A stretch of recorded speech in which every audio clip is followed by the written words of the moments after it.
Then you have Kentucky. Besides Wildman and Bigfoot, Kentucky is famous for the Kelly Green Men, a case where a man and his family encountered more than 50 small green, almost alien-looking creatures that surrounded their isolated home. The family, so fearful for their lives, grabbed guns and shot at the creatures. Again, bullets doing nothing to them. And there is a good X-Files comic that I have that actually is just a recreation of that story. Louisiana, you have the Rougarou, which is what we call our dog now because her name's Rue. And then we researched Rougarou, this werewolf French version of a wolfman, basically, in Louisiana. It's kind of whitish at times, but again, I guess werewolves don't really interest me that much, too. You see them quite a bit in, like, British and French tales and shit like that. And again, I think these werewolves or wolfmen are just skinwalkers, so I think this Rougarou is just a skinwalker of sorts. Then you have Maine, up in New England area. You have the Spectre Moose, a 15-foot, 2,500-pound white-gray moose that appears before tragic and bad events occur. First sighting was in 1891. It also seems to be bulletproof, and there are a lot of other sightings that occurred from 1899 to 1985. So a good 100 years that the Spectre Moose was around. And again, whenever something bad happened, this moose would appear. So that's very similar to a Wendigo or Wendigo. Holy shit, I'm fucking dumb. My son and wife, they're actually into those cryptids. I've never gotten into the Wendigo. I can't fucking say the shit. But the Wendigos, you know, they do have the big antlers and they always appear before bad shit occurs and stuff. So I think maybe the Spectre Moose is also just a Wendigo. I apologize for saying that wrong. I don't know why. Anyways, Massachusetts. They have the Dover Demon. A gray alien, basically, from the looks of it, that was just kind of running around rogue in 1977. Michigan, they have a Dogman, which actually is pretty predominant. Like, especially Dogman sightings in general, there seems to be actually semi-legit proof. Again, I think this is just a skinwalker, most likely, but there seems to be proof of a lot of these, like picture-wise and just story-wise. Like in Michigan, I think the first sighting of this Dogman by white people, at least, was 1887 by lumberjacks. 1937, someone was attacked in Paris, Michigan.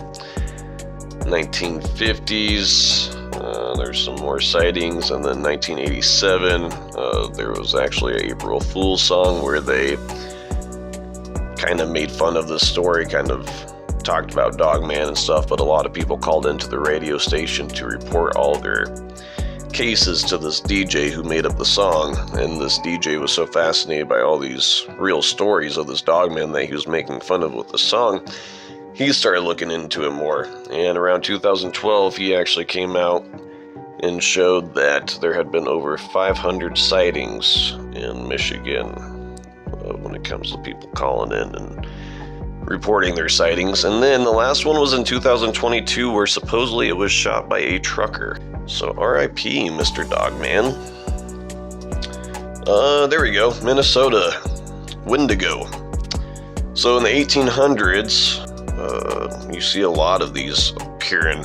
So I wonder if, again, it's just a Native American curse, or Native Americans are bringing upon these demons upon the white people, because it's kind of what Jewish people did when the Nazis were taking over. They made these, those boxes. What the fuck are they called? The Jewish box where they put curses and shit in, and they lock, like, bad spirits and shit, and when you open it, it fucking does bad shit to your house. It's basically what I think Native Americans were doing to some of the white people when they came over. Anyways, it's 15 foot tall. Again, just like that Spectre Moose. Interesting. It has antlers, a skeletal face, and it's brought on by American greed, some people think. Then you got Mississippi. We've talked about this case, actually. The Pascagoula River aliens. Pretty popular case, happening one night in 1973. Whilst fishing, two men spotted a UFO, most likely coming from under the water. then were abducted by these two odd-looking aliens that had no face, but like these 4 points just coming out of their head. No nose, no ears, nothing like that, and had weird like lobster claws and shit. Missouri, they have Momo, another Bigfoot. One of the first reported cases, it was seen with a dog that it had just killed. Then you got Montana, which is the Skunka Warakin, Rocky Mountain hyena, basically. It's possible prehistoric canine. It is a possible prehistoric canine. Sorry. Killing off livestock till it was shot and killed in 1886. Possibly brought over from somewhere like New Guinea, is my theory, honestly. Like maybe poachers brought it over or some shit, because there was a very similar looking creature that was thought to be extinct till actually I think just recently they found some in a very isolated part of New Guinea. And so you never know, man. These could be just animals lost. Nebraska, I mean, we just talked about in the last episode, but the alkali or the Walgren lake monster. So if you want to know about that, I got a whole story on that Walgren lake monster on the last episode. That was about Nebraska. Nevada has the same fucking cryptid as California, Tahoe-Tessie. But they have a lot of Bigfoot sightings in the Sierra Mountains of Nevada. That's where you have the Sierra Mountain recordings. And my goodness, is that fantastic proof that there is some kind of ape-like creature out there, because you can hear these apes chattering to each other and stuff. And we actually have a recording of that here on the podcast. If you look at, I think it's our shortest Bigfoot episode, and it's just like a 5 or 10 minute story. But we play that at the end, the Bigfoot recording, and you can hear them, man. That's freaky. They talk like weird, use really weird sounds and stuff, and unlike anything humans would make, for sure.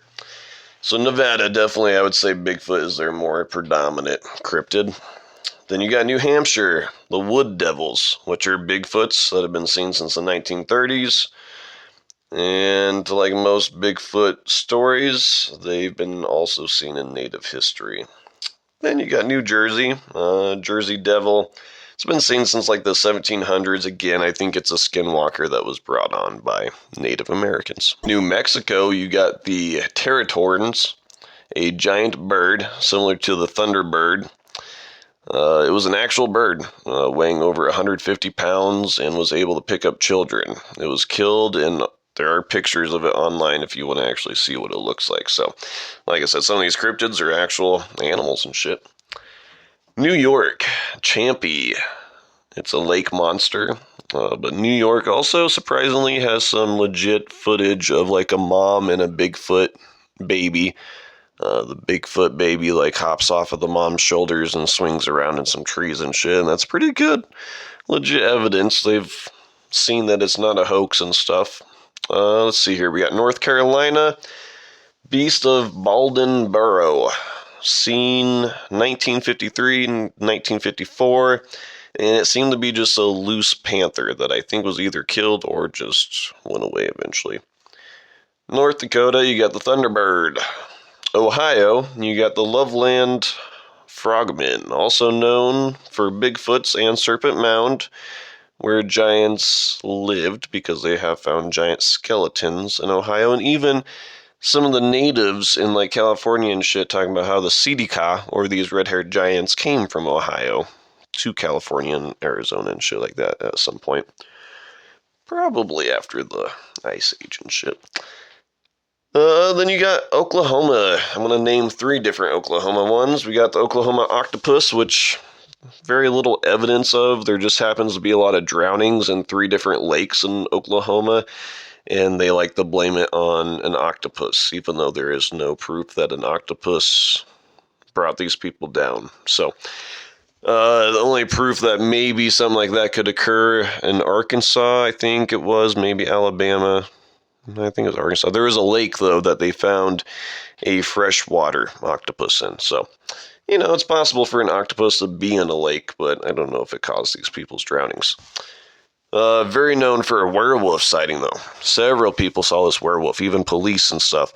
One person even had a heart attack because this werewolf being on his front lawn, he was so scared of it that he had a heart attack and almost died. So that werewolf story, you can look into it. I think Beneath the Surface, that podcaster does a good story on that. And then there's short Bigfoots, really muscular, stout, short Bigfoots that are just fucking ripped. It's very interesting, but there are multiple sightings of these small little Bigfoots that are very strong. They can rip trees out and shit too, like it's nothing. Then in Oregon, you've got Colossal Clawed, which is just another sea monster. Pennsylvania, you got the Squonk, which is mainly from a story or a book. It's like a frog-like little round short creature with warts all over it. So it's all bumpy and shit, and it's always crying. It's like a weeping little monster thing, I don't know. But Pennsylvania is also known, though, for pretty good Bigfoot sightings and stuff. Rhode Island, they got a vampire. South Carolina, they got a lizard man, which there are some other lizard stories throughout America. From California, the Kentucky man, you got, and Mexico recently, and there's a lot of interesting lizard people stories. South Dakota, you got the Takuhi, which is a Bigfoot, and they also have a Wendigo, also in South Dakota, basically. Tennessee, you got the Wild Man, which is also in Kentucky. Texas, you got the Chupacabra, which you guys kind of know probably what that is. It is also a real animal, and I think just some, wild dog got with a wild fucking coyote or wolf or some shit and made this really weird, fucked up looking animal, and they eventually died off or something like that. Except for in Puerto Rico. Puerto Rico, that is one of their main cryptids as well, is a chupacabra that is a vampire-like thing. And while we're on Puerto Rico, they also have UFOs. Some people think there is a UFO base under Puerto Rico, and they fly out from under the island. Let's see here. Then we got Utah. You got the Bear Lake Monster, again, sea creature. Vermont, Pigman. Virginia, you got the Snallycaster. Washington, you have Bigfoot. And it's interesting, Washington and Oregon, there are so many Bigfoot sightings that they have actually made laws. In Washington, I think you can't kill a Bigfoot. In Oregon, you can't mess or harass with a Bigfoot. And those are actual legit laws. It's interesting how some of this paranormal stuff that happens in certain states actually takes over. Like Colorado, for instance, they had so many fucking cow mutilations and it was affecting everyone's livelihood, like money-wise, that they actually asked the government to come help, like send the military or something, like someone's killing all these fucking cows. So it's interesting how some of this paranormal stuff really does affect us in real life, but since it's isolated in all these little areas or in different states, we don't take it seriously. We just think those people in those states are crazy or some shit, or making things up, or misidentifying bears, even though these people live in areas where they see bears and they know the difference. Anyways, Wisconsin, Beast of Bray Road.